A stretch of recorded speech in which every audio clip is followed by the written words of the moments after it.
women's college basketball, women's basketball as a whole, but women's college basketball has never been more popular. And we have household stars in women's college basketball, right? Like Paige Beckers of UConn is everywhere. Juju Watkins at USC is everywhere. And it goes without saying, when she was in Iowa, Caitlin Clark was everywhere. But women's basketball as a whole has never been more popular. The game, the national championship game, is aired on broadcast television. They get huge ratings for it. I think the national title game last year on the women's side, I think the ratings were higher than the men. It's not exactly apples to apples, but still, I think even if you're not into women's college basketball, you would acknowledge the women's game has never been more popular. It's never been more mainstream.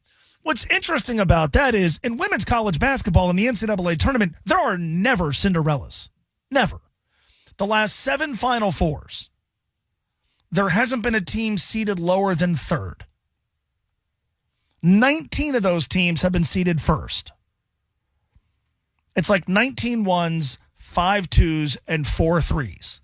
There's not a San Diego State, a Florida Atlantic, a St. Peter's to be seen. Now, there's a lot of reasons why women's college basketball is more popular than it's ever been. But I've got to think one of the reasons why is the really good teams, the South Carolinas and the UConns, Notre Dame, like the bigger brands win, and they're still alive when we get to the signature event in the sport. The stars advance in the tournament. Caitlin Clark did not win a national title, but her teams were not one and done. So if one of the reasons for women's college basketball's exponential growth is the really good teams win in March, am I really to believe that the really good teams winning in March is going to be what kills the tournament on the men's side?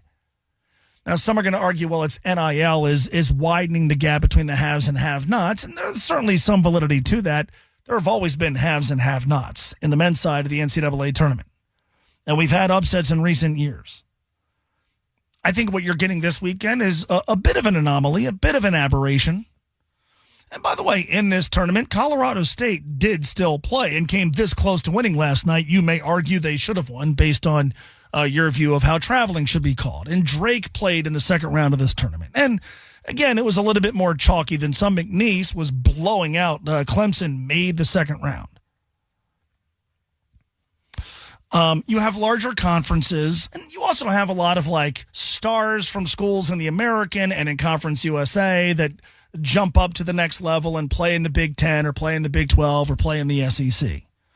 But I think most college basketball fans, as much as the upsets are cute and they're fun, when we watch the Sweet 16 and when we watch the Elite Eight and when we watch the Final Four, number one, we want to see our teams. And if you root for a team from outside the Power Four, I guess in college basketball, you roll the Big East in and it's the Power Five. You want to see your team. But beyond our teams, what do we want to see? I don't know about you, man. I want to see Duke and Arizona. And I want to watch Houston play Purdue. And I want to watch Florida, Maryland. And I want to see Kentucky, Tennessee. And I want to watch Cooper Flagg. And I want to watch Janai Broome. And I want to watch Tom Izzo try to get his first national title in a quarter of a century. And I think I have a lot of company because when we have San Diego State playing Florida Atlantic in the Final Four, I am the only other person watching.